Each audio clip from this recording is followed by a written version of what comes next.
Buenas tardes, una vez más estamos aquí en la Radio Televisión Casal Català.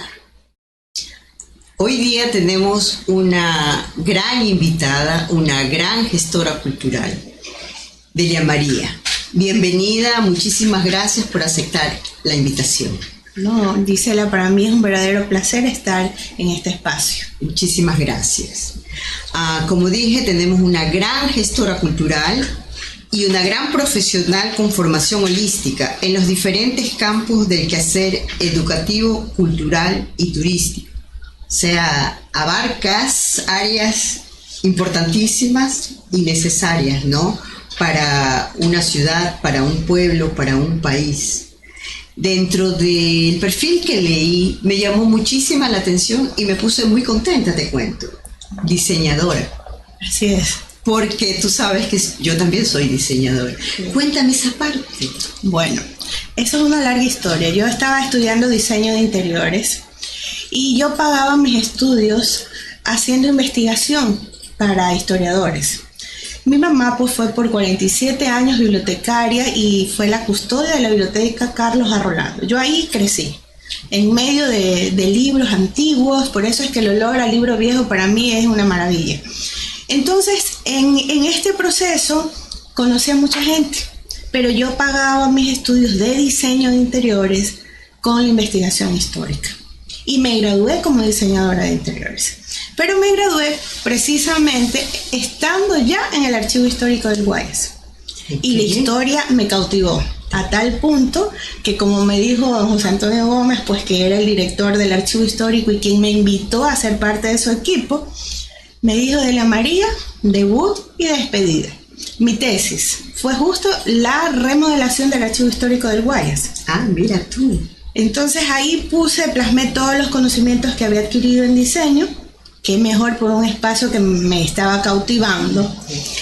Y fue así, debut y despedida, en el sentido de que, claro, saqué mi título, hice trabajo, sí, todavía de repente me llaman, hago murales infantiles, me fascina eso, doy asesoramientos, pero definitivamente la historia me cautivó. Pero poquito a poquito, ¿no? Fuiste llegando a donde estás ahora, ¿no? Sin pensarlo, sí, realmente, o inconscientemente, como tú bien dices, ese olorcito, ese buqué de libros, ya estaba en ti.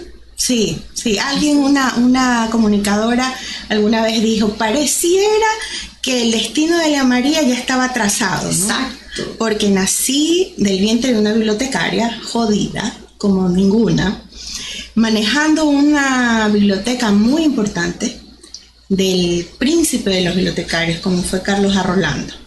Entonces, mis primeros juguetes, por decirlo de alguna manera, fueron libros. Mira, qué libros de masonería, que ella me prohibía. Pero, o sea, no te podía prohibir. Pero bastaba que me prohibiera para que despertara mayor interés en mí. Claro. Entonces, y comenzaba a escudriñar cosas ya de muy avanzada para mi edad. Para tu edad. Mis primeros amigos no fueron niños, sino gente grande, Ezio Garay.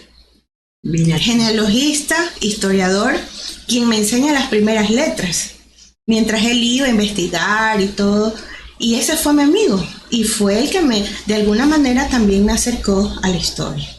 Y en ese lugar conozco a José Antonio Gómez Iturralde. Ya estaba, ese era tu destino, como bien dijo. ¿Cómo me conoce? Justamente, yo investigaba en esa época para José Ulloa Bernimen. Él estaba por escribir un libro y yo estaba sacando la información de periódicos antiguos. José Antonio Gómez se sentaba frente a mí. Y estamos hablando de qué edad, más o menos, tú tenías. Estamos hablando exactamente de hace 23 años atrás. Hace 25 años atrás. Y yo tengo 51. Qué linda experiencia, recorridos, ¿no? Sí. En la vida sí hay momentos que uno no se imagina por qué, pero luego lo comprendemos. Claro. Luego lo comprendemos. Y entonces cada cosita fue encajando. Don José Antonio me dijo, después de haber hecho el trabajo, porque claro, resulta que los periódicos que él necesitaba revisar, yo los tenía, y me dice, si encuentra algo relacionado a Guayaquil, algo novedoso, déjeme ahí una marca. Ningún problema para ti. No hay problema. Le dejaba los papelitos. Entonces un día me dice, oiga, Delia María, yo me doy cuenta que usted está haciendo más trabajo para mí que para Pepe Ulloa. Así es que yo le voy a asignar un sueldo. Y yo, Mira. Bueno, bienvenido sea, no me disgusto. Y así fue pasando el tiempo, ¿no? Hasta que él recibió la invitación de hacerse cargo del Archivo Histórico del Guayas como su director. Y me dice, Delia María, de ley, la invito. Vamos, venga como mi asistente. Digo, yo, feliz. ¿Y qué voy a hacer? Yo le decía a ella, si yo nunca he sido, o sea, una cosa es la investigación histórica que hago aquí en la biblioteca. Me dice Delia María, yo nunca he sido director de un archivo. Pero ¿sabe qué? Y una frase célebre de él, me dijo, echando a perder se aprende. Así es. Vamos. Así es. Y acepté el reto y heme aquí. Ya van a ser este 5 de marzo 23 años. 23 años, ¿no? Como directora. Llegué como asistente de investigación de José Antonio Gómez Iturralde. Y obviamente pues fui subiendo, me fui empapando de trabajo. Claro, yo vengo desde la base. Entonces y he pasado por algunos puestos hasta que, bueno, luego las autoridades consideraron que podía hacerme cargo del archivo. ¿Qué tiempo tienes como directora del archivo? Bueno, eso fue en realidad en el año 2014. Hasta agosto del año pasado, que Mariela García llegó como directora de Cultura y quiso hacer un cambio. Entonces ahora yo estoy como gestora cultural del Archivo Histórico del Guayas. Okay, pero entonces el puesto de directora cambió, ya no hay puesto de dirección porque la dirección la tiene el MAC. En este caso Mariela García es la directora, o sea, en general, nuclear, exacto, del Guayas. Del Guayas, okay. Exacto, de esta regional. Y los espacios tienen ahora administradores. Mira, ¿no? Que se manejan más justamente desde esa perspectiva, o sea, administrar. Con un gestor cultural, que en este caso es el puesto que yo tengo, que nos encargamos de ver toda la parte cultural del espacio. Bueno, en todo caso estás haciendo lo mismo, quizás más. Y lo que te gusta, tú continúas siempre con tu línea, con tu trabajo, ¿no? Sí, la gestión cultural, como yo siempre digo, desde que llegué al archivo histórico hasta el día de hoy, nunca dejé de hacer la gestión. Porque con José Antonio Gómez se abrió un espacio, fue una nueva era en el archivo histórico, ¿no? Antes de él había sido un espacio exclusivo para investigadores, historiadores, gente que venía a hacer su tesis doctoral y que se especializaban en temas de América. Pero José Antonio Gómez abre las puertas a otros públicos, ¿no? A los maestros. Entonces se comenzaron a dar talleres de capacitación. Obviamente ahí aprendí esto de cómo armar mesas redondas, simposios. Ya vamos a ver todos esos detalles y esa gran labor que tú realizas, ¿no? También leí que tú te especializaste en la enseñanza, en la docencia. Tú diste y estás dando clases en Cuéntanos esa etapa es muy interesante, también para importante, ¿no? Claro, para mí todo es un complemento, ¿no? Que gira en torno a mi trabajo. No mi trabajo, mi pasión, porque eso es. Resulta que alguna vez me invitaron, me dijeron, Delia María, para dar una conferencia en una universidad. Y yo decía, pero yo, una universidad, no, que venga, es un recorrido, vamos a hacer un recorrido con los estudiantes.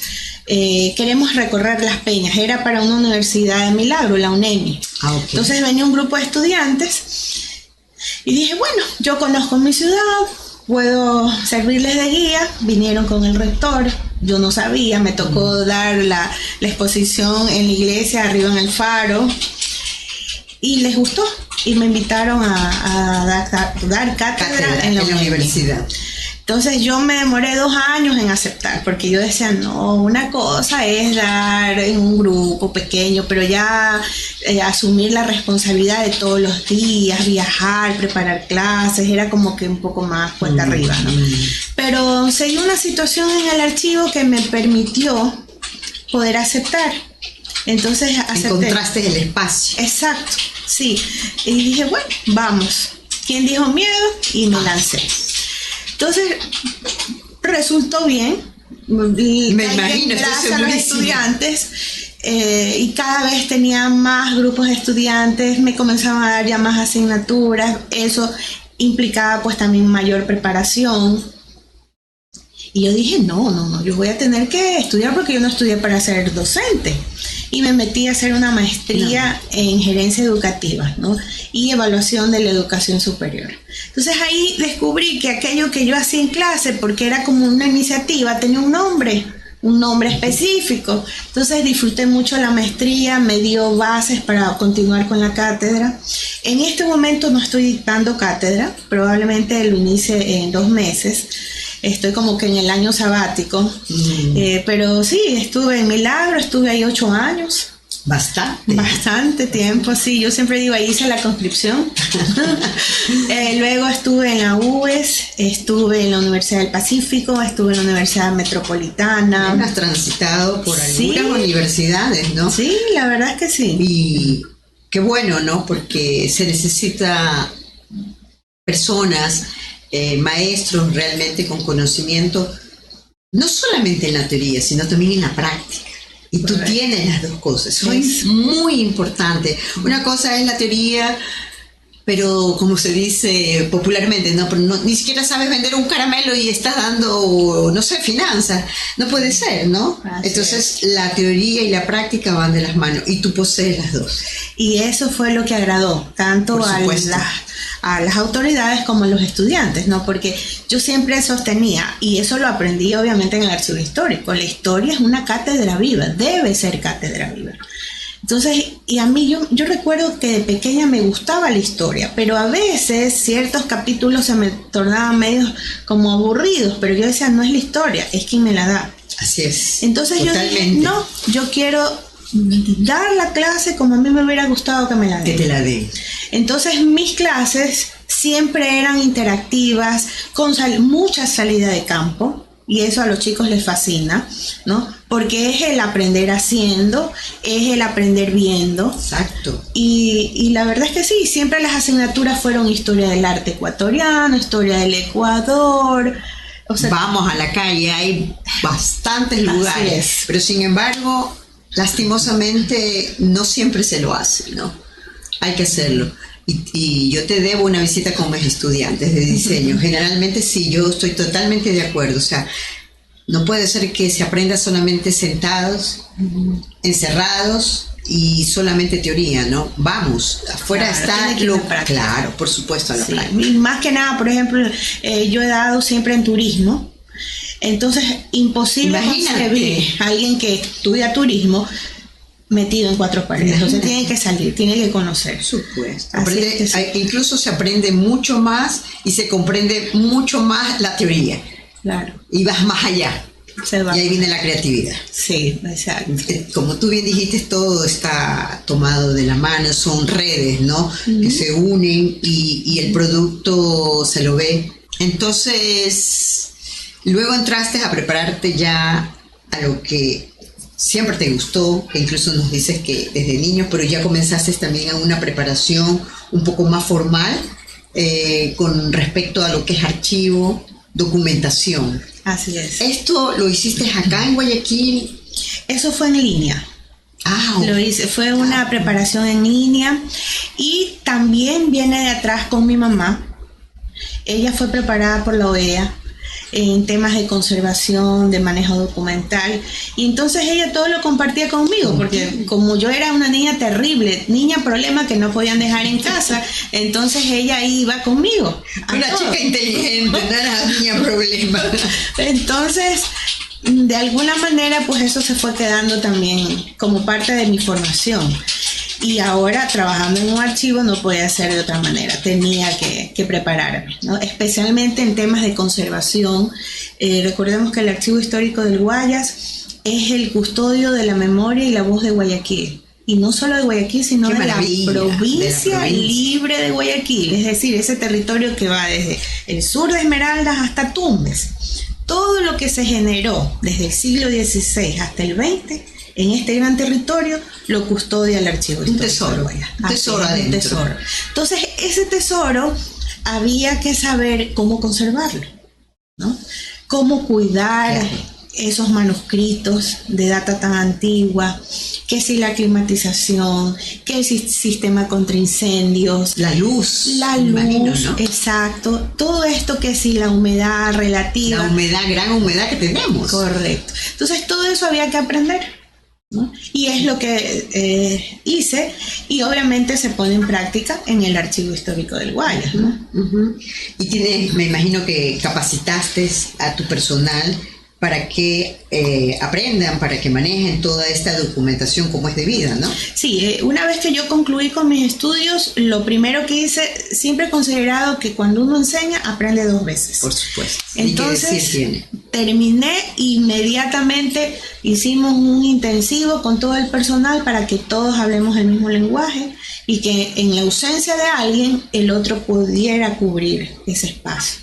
Entonces, y así fue como nos empapamos con las políticas, con la metodología y en la práctica. Pero yo sigo intrigada, ¿no? ¿Cómo me gustaría ver? Tú recibes un documento, no sé, del siglo XVI, ¿no? Es un documento realmente hiperdelicado, ¿no? Así es.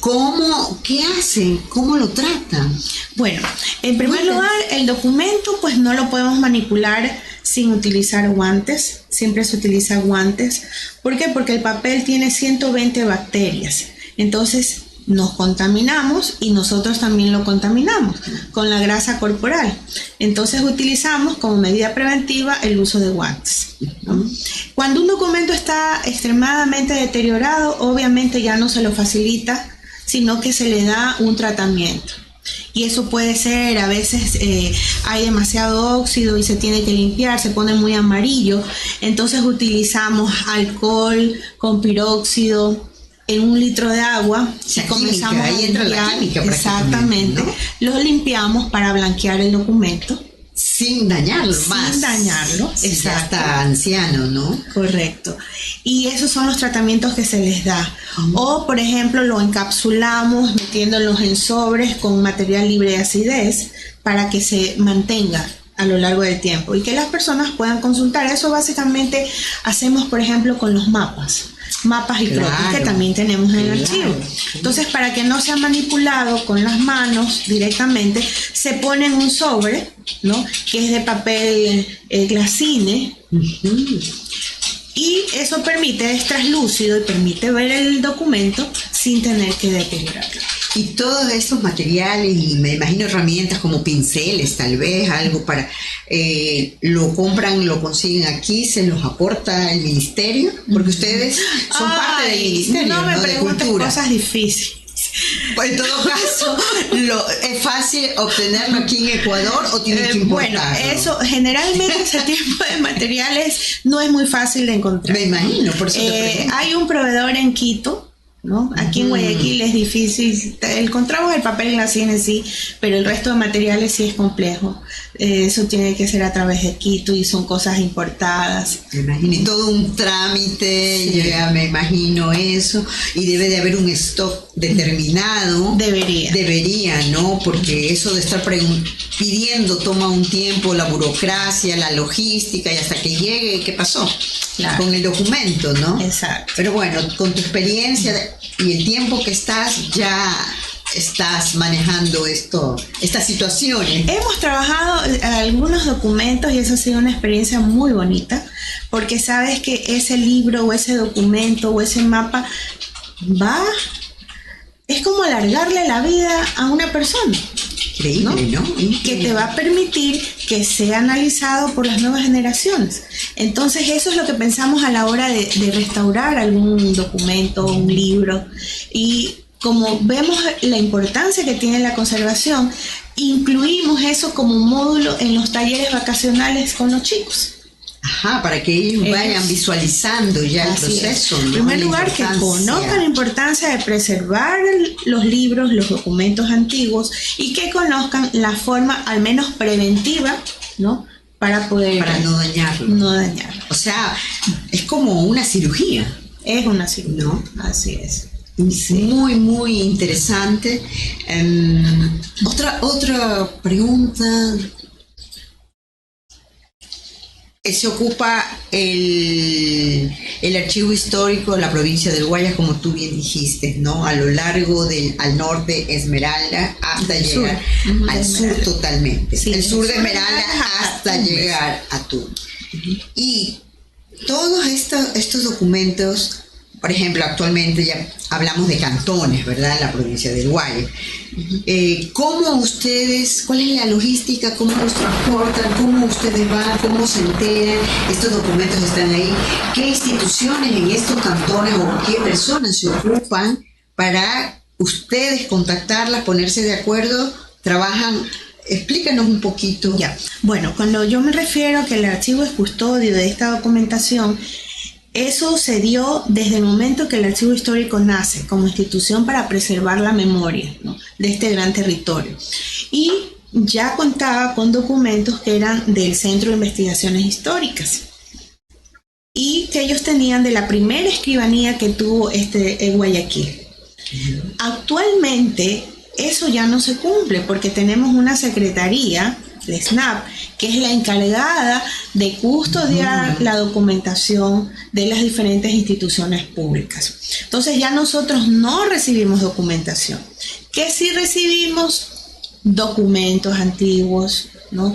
Tal vez de familias que son depositarias de alguna herencia familiar, o libros antiguos, o mapas. Pero ya antes, que era como una especie de obligatoriedad de las instituciones públicas entregar, por ejemplo, si tenían 60 años de antigüedad y esa documentación había que entregarlo, ya eso no hay porque está la secretaría que es la que se encarga de eso. O sea, ustedes no ya no hacen eso. Sí. Y como tú bien dices, la documentación, pues, ahora en el presente, simplemente, bueno, casos como herencias, como tú dices, ¿no? Porque está ya la documentación, ya está, los libros, los mapas, lo posee ya el archivo histórico. Claro, nosotros lo poseemos, tenemos 6 repositorios. Siempre yo digo, la joya en la corona es el fondo de manuscritos, ¿no? Que ese es el más antiguo, ahí son documentos manuscritos del siglo XVI al XX.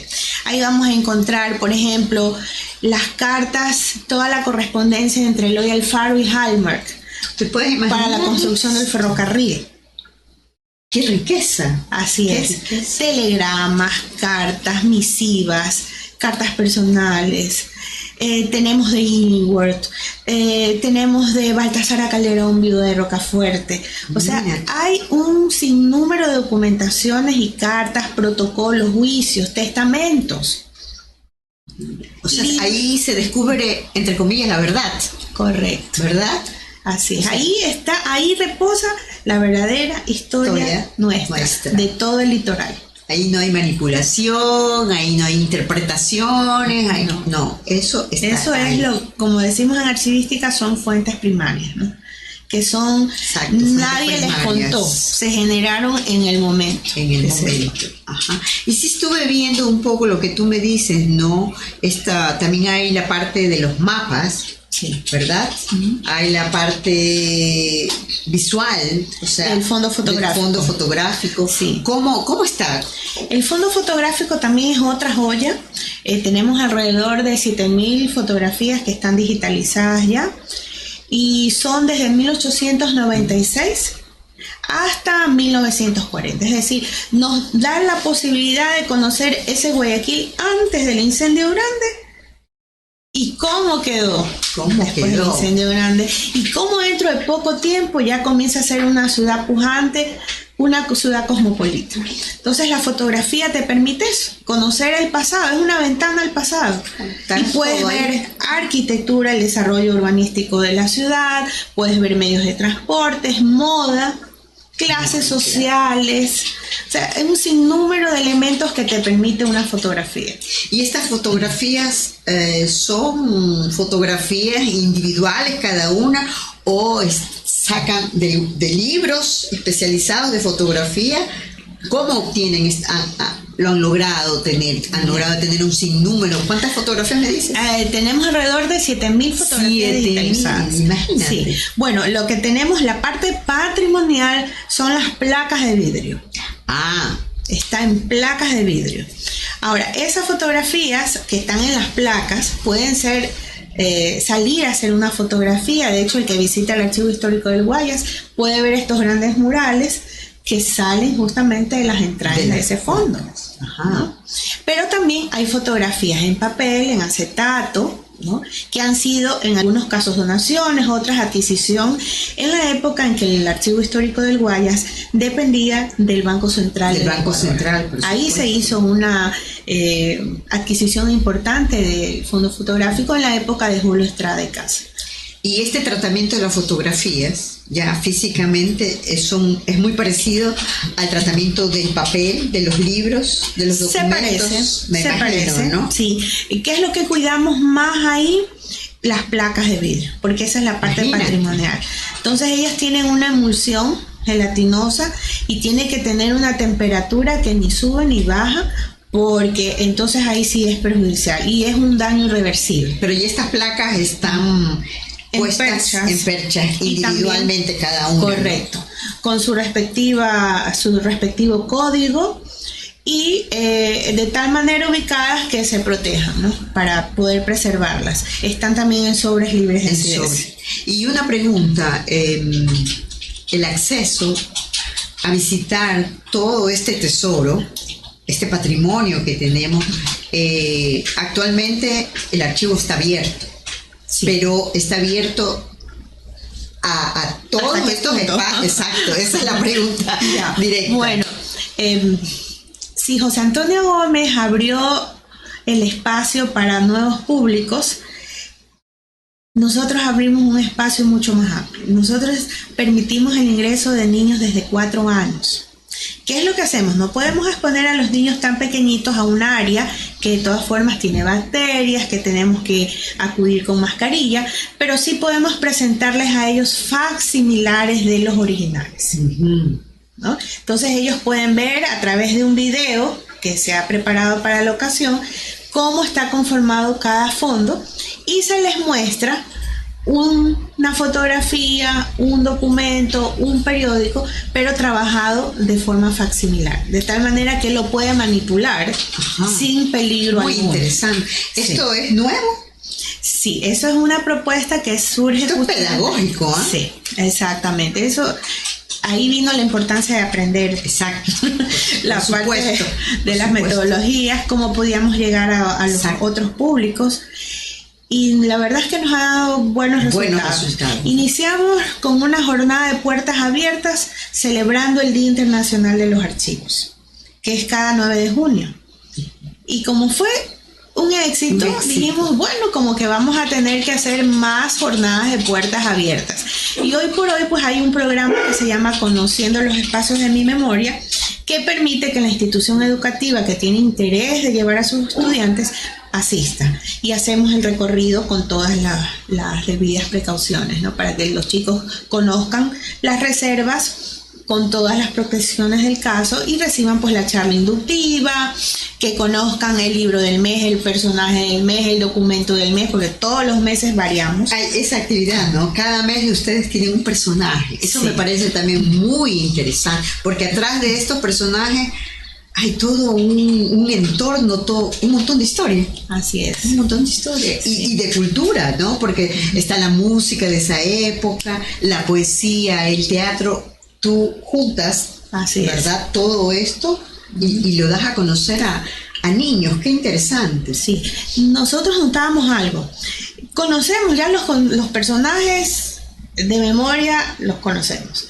Pero hay tantos personajes de hombres y mujeres valiosos cuyos nombres estaban perdidos ahí en las páginas de un libro. Entonces dijimos, ¿por qué no darlos a conocer y dedicarle un mes para cada conocer uno su de vida, su contribución a la sociedad, sus luchas, y así fue como surgió el tema de tanto del libro, el personaje, y todo sale de las entrañas del archivo histórico, como digo yo. El libro del mes, obviamente, del fondo bibliográfico, el documento puede ser del fondo manuscrito, puede ser del fondo fotográfico o puede ser también de hemeroteca, algún periódico de los antiguos. Por supuesto. María Delia, yo tengo un par de preguntas, 3 para ser exacto. La primera es de Daniel Cantos, un coproductor nuestro, que estamos aquí aprovechando la tecnología para conversar sobre eso, claro. Y él hace una pregunta muy interesante desde mi punto de vista, lástima que repita la palabra, pero la muletilla que estamos teniendo, pero son temas interesantes, ¿no? Entonces, él pregunta, ¿cómo te imaginas el archivo dentro de 50 años? Considerando las tecnologías, el valor del libro o del papel históricamente dentro de 50 años. Bien, yo soy totalmente amiga de la tecnología, hasta cierto punto. Y siempre considero que jamás va a lograr superar lo que está en un papel. Entonces yo me imagino el archivo histórico del Guayas aprovechando las tecnologías, teniendo todos los fondos digitalizados y que las nuevas generaciones la puedan consultar ya en línea, ¿no? Virtuales, moviéndose los documentos, pero que sigue estando la parte física, que es el patrimonio que tiene cada ciudad.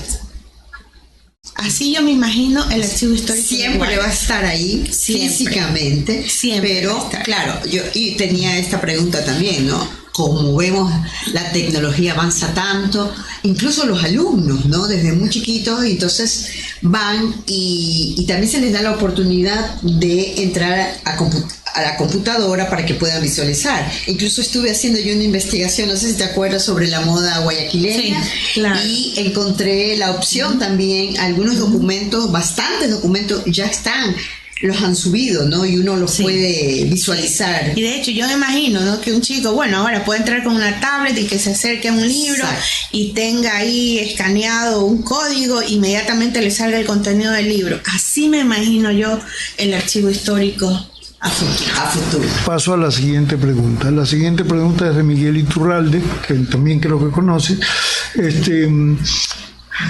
Él pregunta qué tiene actualmente nuevo, digamos, de aportes históricos el archivo. Él tiene como 3 preguntas. Voy a ponerlas todas y tú las contestas al ritmo que quieras.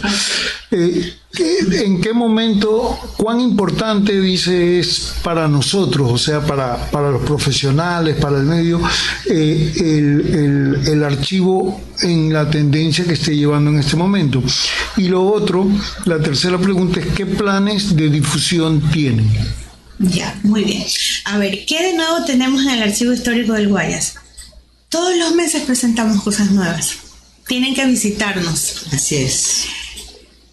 Como le mencionaba a Gisela, está el personaje, que no siempre es conocido. Este año lo hemos dedicado a conocer a esos próceres. Siempre sabemos Olmedo, Villamil, Febres Cordero, Letamendi, o sea, los nombres... Los mismos. Pero hay muchos más, pues. Entonces el archivo histórico está empeñado en que este año se dé a conocer a aquellos que son poco conocidos. Y lo mismo documentación, por ejemplo, buscando algo que estuviera alineado el tema de la emancipación o por lo menos vinculado a algún personaje. Encontramos un documento que es una carta que escribe Illingworth preguntando que si es verdad que Guayaquil nuevamente se lo anexa a la Gran Colombia, un documento que no lo habíamos conocido. Y que le contestan que efectivamente, y que cómo es posible que un tema tan delicado y tan confidencial ya lo sepan otros. Entonces responde Olmedo que no será la primera vez que ocurra eso. Entonces ese tipo de documentación son las que estamos encontrando y queremos compartir con el público, que no se encontraban antes, pero que ahora estamos, precisamente el hecho de tener más tiempo en la gestión cultural nos permite ir más hacia la búsqueda de hace nuevas verdades investigación históricas, exactamente. Y esto lo están logrando con el grupo, justamente creo que tú también, eso es lo nuevo, el grupo de historia, ¿verdad? Sí. Ellos son los encargados de investigar esto entre comillas nuevo, Sí, que no ha ese salido. es un grupo, miren, un grupo humano maravilloso de personas que están allegadas al archivo histórico, que han hecho del archivo su hogar, ¿no? No reciben un salario, pero ellos tienen, hasta por religión, saben que todas las semanas asisten al archivo histórico y están buscando desde hace 3 años atrás, revisando toda documentación que esté vinculada a la emancipación. Porque queremos hacer la presentación de un libro con la compilación de cada uno de estos hallazgos, que obviamente no lo puedo decir en este momento porque si no se pierde la sorpresa, claro. que será presentado, y ahí me anticipo, en el Congreso Internacional de Historia que estamos organizando desde el año pasado para rendirle un homenaje a la ciudad. A la ciudad. Sí. Y va ligado también con la imprenta. Así es. ¿Verdad? Tenemos nosotros una imprenta que es la que esperamos que nos liberen un poco las ataduras para poder publicar, ¿no? Porque hay un problema con la imprenta. Digamos que por ser una institución del Estado hay que seguir ciertas políticas y bueno, esperamos que eso se libere y podamos producir como antes lo hacía el archivo histórico. Exacto. El archivo histórico tenía su revista, queremos retomar la revista del archivo histórico. Periódico. Teníamos un periódico que se llamaba el Periódico Identidad, que queremos retomarlo, ¿no? Y queremos hacer por lo menos unos 2 boletines al año que nos permite incorporar las diversas actividades que realiza el archivo.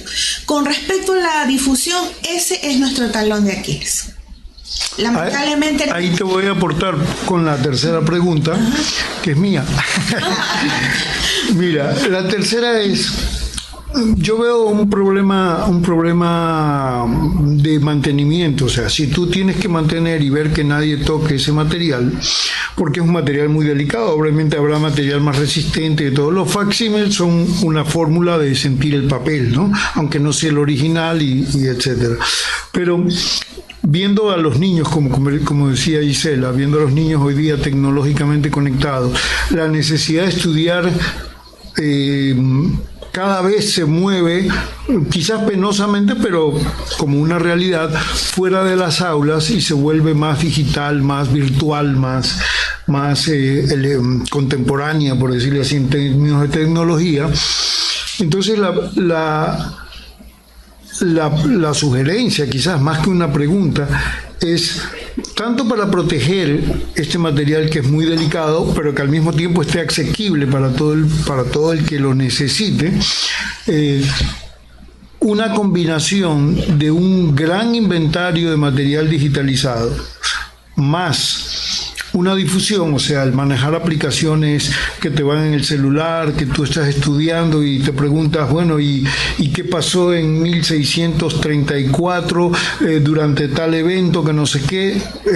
Lo googleas por decir, porque no habría que googlearlo, sino que habría que buscarlo en algún sitio particular del archivo histórico, un sitio web del archivo histórico, y aparece el documento y lo puedes ver y tiene una resolución. Eso, para mí, que acabo de oírte mencionar que no tienes ningún divorcio, y es interesante porque viendo tanta historia puede uno engancharse en el romanticismo excesivo y no querer, no quiero nada que no sean libros reales y papeles. No, hay una realidad que es la que estamos viviendo. Entonces la pregunta es, ¿no se les ha ocurrido un proyecto de esa escala muy grande, en la que la gente pueda acceder completamente? No va a dejar de ir la gente, porque yo creo que los otros tipos de actividades que están desarrollando, los foros, las conversaciones, las investigaciones, van a mover gente físicamente al lugar, pero van a poner al acceso de todo Guayaquil y del planeta, de hecho, si eso está a manos de eso. No hay un proyecto en ese sentido. Bueno, precisamente es la parte que nosotros debemos fortalecer. El archivo histórico del Guayas, en tiempos pretéritos, no tan pretéritos, cuando estábamos en manos del Banco Central, éramos 30 funcionarios. De los 30 funcionarios habían 7 historiadores, habían 5 paleógrafos. Y eso, y aparte del otro personal técnico que estaba en imprenta, y eso permitía que se pudiera hacer un trabajo de esta magnitud, como tú lo indicas, de digitalizar y ponerlo al servicio. Y de hecho tuvimos una página y subíamos toda la información que se iba digitalizando. Sin embargo, en el momento que pasamos al Ministerio de Cultura, ahora somos 5 personas en el Archivo Histórico del Guayas. Se complicó. Entonces, ese gran proyecto obviamente se vio inconcluso. Y es una de las cosas que aspiramos, que cada ministro de Cultura que llega haga conciencia y que vea la importancia de digitalizar todo ese patrimonio que conserva no solamente el Archivo Histórico del Guayas, sino todos los demás archivos a nivel del país. Hace poco hicieron un plantón en la capital, precisamente por la situación en la que estamos los archivos. Entonces, esa es una deuda que tenemos. Es una deuda que tiene que ser saldada urgentemente. Por supuesto, porque si no, como dice Santiago, sí, la parte de la tecnología y de la comunicación y que los profesionales, los estudiantes tengan el acceso, la facilidad, como se tiene para el resto de áreas, ¿no? de temática. Pero comprendo, no es fácil, están bloqueados por el momento. O sea, lo hicieron, ¿no? Porque hay una parte que está subida, a mí me consta, pero no han podido avanzar. Es más, imagínense la tristeza que nos da después de haber tenido una página que era muy visitada. Podíamos trabajar en línea con el estudiante que hacía preguntas por determinada tarea y nosotros podíamos contribuir de este libro, se le digitalizaba y compartíamos. O sea, había una relación del otro lado, no necesariamente que fuera el archivo, sino que podíamos compartirlo en línea. Online. Y perdimos el dominio. Vuelvo y repito, o sea, tuvimos una época de vacas gordas y que se aprovechó. Lamentablemente, pues ahora todo el país está sumido en una situación de vacas flacas. Y esperamos que eso mejore. Sí, de seguro. El bicentenario es todo. Es todo. Ahí exactamente. Y hablando de la importancia de, por supuesto, todo lo que está ahí es un tesoro en el archivo histórico. Pero siempre hay algo más relevante, un poquito más que los otros. ¿Cuáles son los documentos así más relevantes que posee el archivo histórico? Bueno, yo te puedo hacer referencia a un libro. Tenemos un libro de 1574. Ese libro es de un doctor Monardes, sevillano, que visitó estas tierras y recoge, gracias a él, conocemos cuáles son las plantas endémicas que habían en esta región y cómo las destaca, y dice que son las de la mejor calidad las que se dan aquí en la ciudad de Guayaquil. Mira tú. Por mencionarte, hace referencia a la zarza parrilla. Ajá. ¿No? Y dice que esta planta que la encontraba en el río de Guayaquil, y dice que sus habitantes y de otras latitudes venían para sumergirse en las aguas del río Guayaquil por la abundante cantidad de zarza parrilla, porque les ayudaba contra los males de la fiebre amarilla. Entonces, ese tipo de información valiosísima encontramos en este libro, ¿no? Es lo que tenemos devocionarios, tenemos periódicos como El Patriota de Guayaquil, El Grito del Pueblo, que te narra lo que ocurrió en el incendio grave, ¿no? Cosas como esas han sido muy llamativas. Y con respecto al documento en sí, algo que a mí me llamó la atención fue encontrar un documento firmado por Baltasara Calderón, viuda de Rocafuerte. Okay. En una época en la que la mujer pues no participaba prácticamente, para nada, peor que deje plasmada su firma. Entonces eso nos motivó a hacer una exposición de firmas, rúbricas y sellos. Mira, ¿no? Qué interesante. Para conocer, ¿no?, la participación de la mujer en este tipo de cosas Y eso nos llevó también a conocer quiénes eran los escribanos de los diferentes siglos, ¿no? Y conocer las rúbricas y toda esta especie de arte que ellos hacían a mano, ¿no?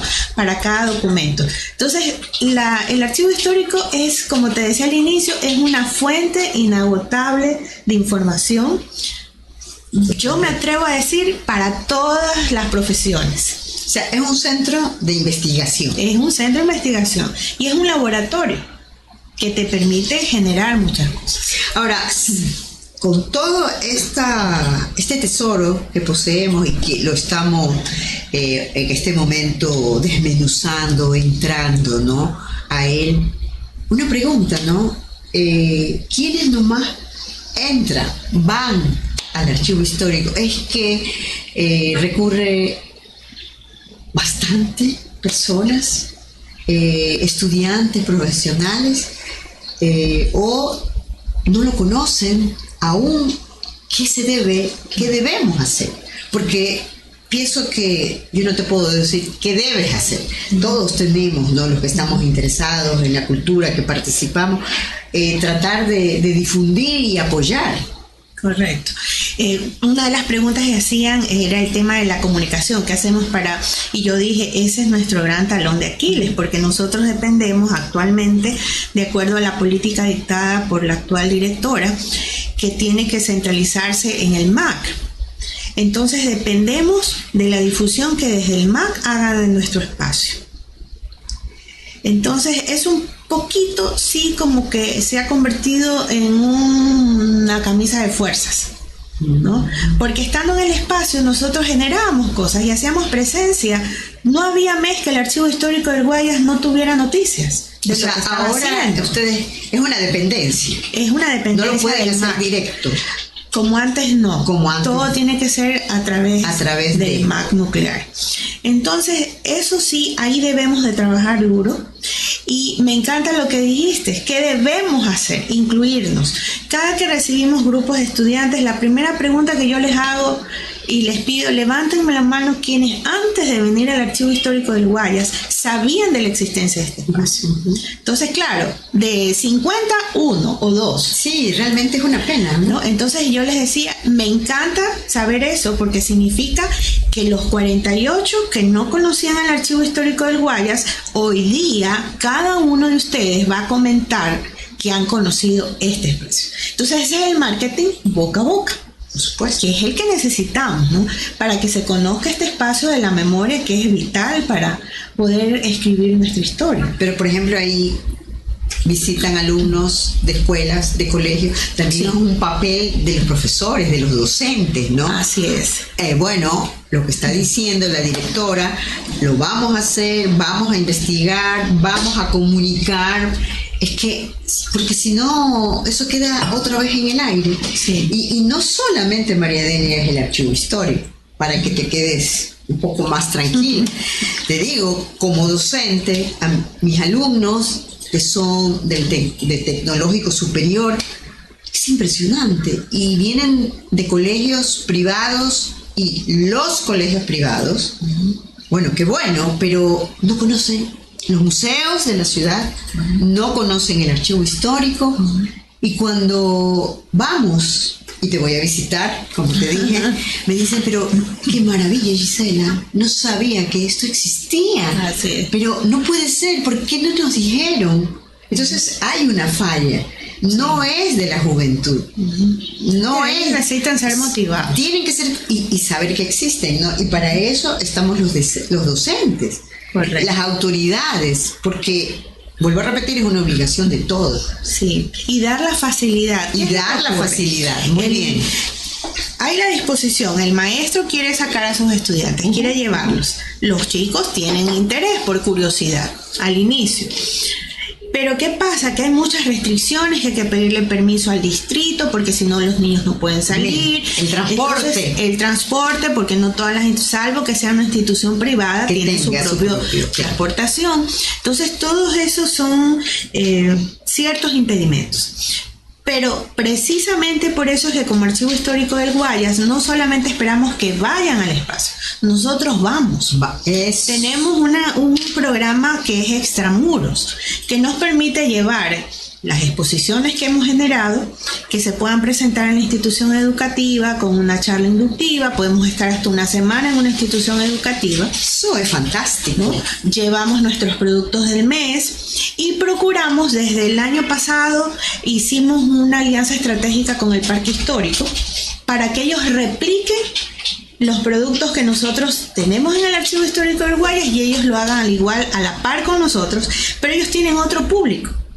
Claro, un público diverso, multitudinario, porque al Parque muy Histórico importante van, que se necesita ese. Exacto, entonces es la forma como tenemos para poder difundir más. Y como te decía, bajo este programa que se llama Conociendo los Espacios de mi Memoria, ¿no?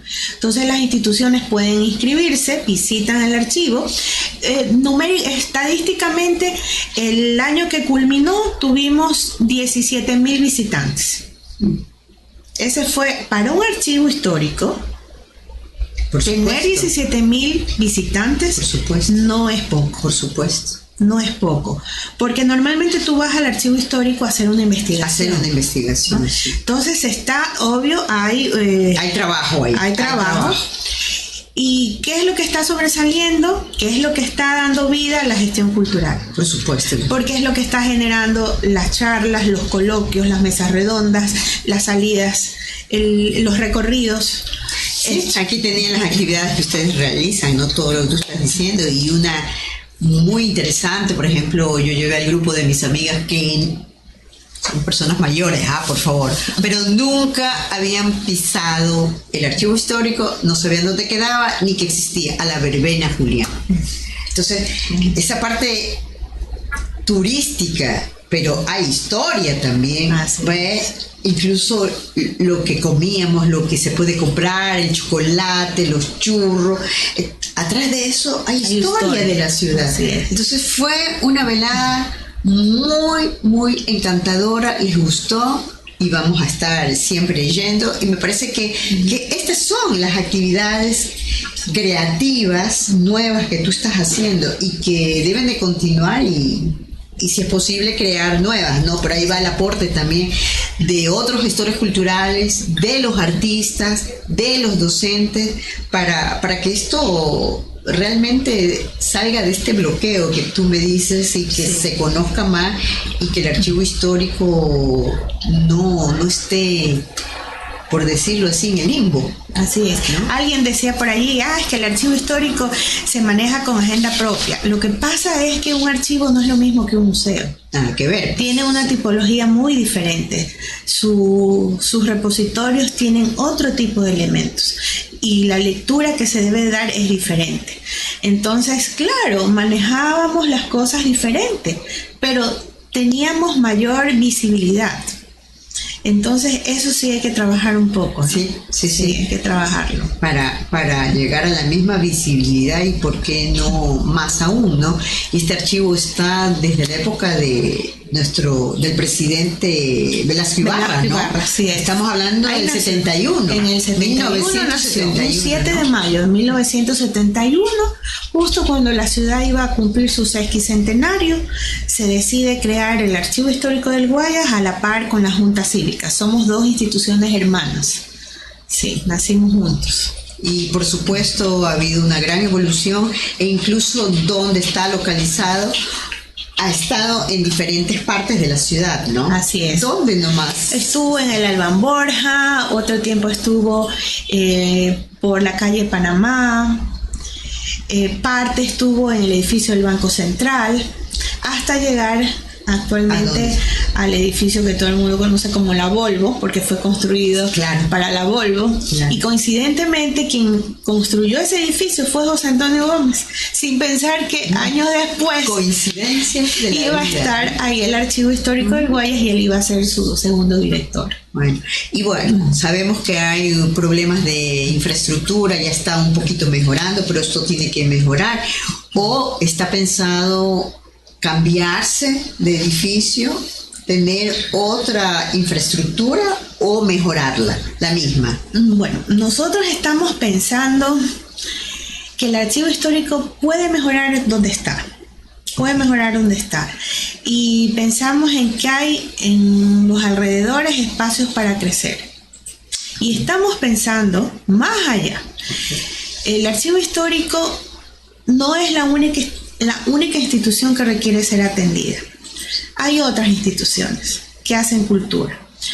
¿Y por qué no pensar en que la ciudad tenga un gran centro cultural bicentenario? Extraordinario. Que acoja como primera fase, obviamente, el archivo histórico del Guayas. Por supuesto. Y que luego se le vaya incorporando un teatro de la ciudad.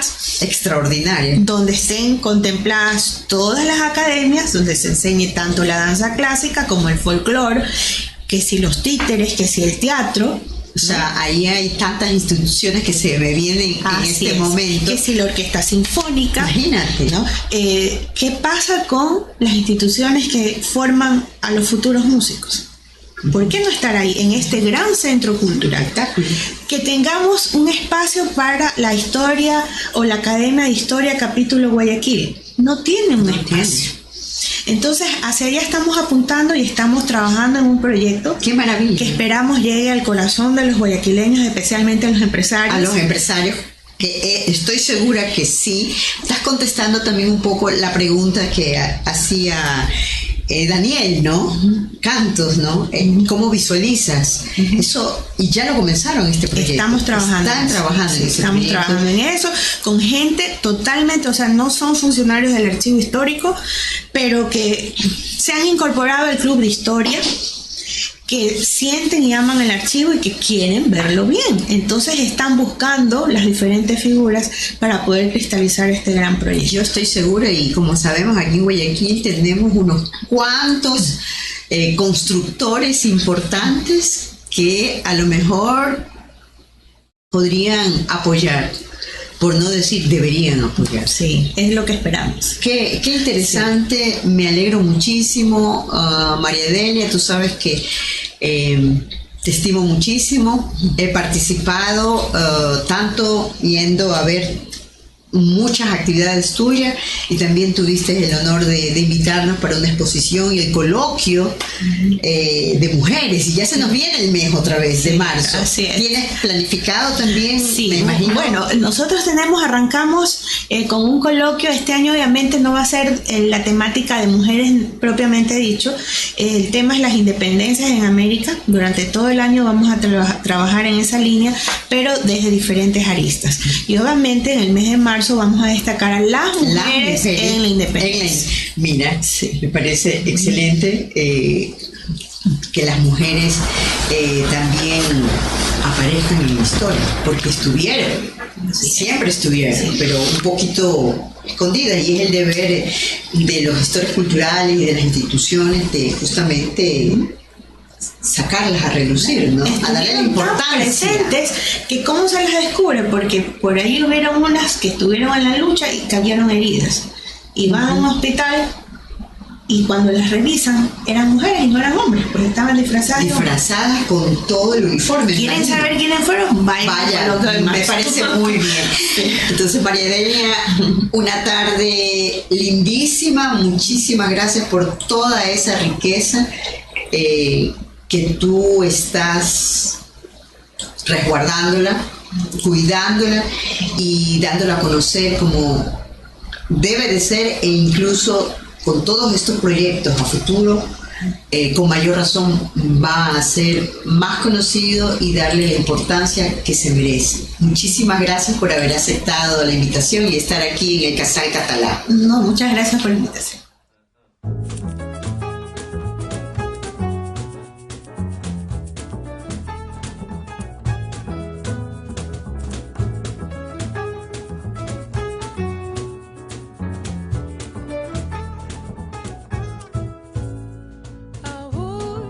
Será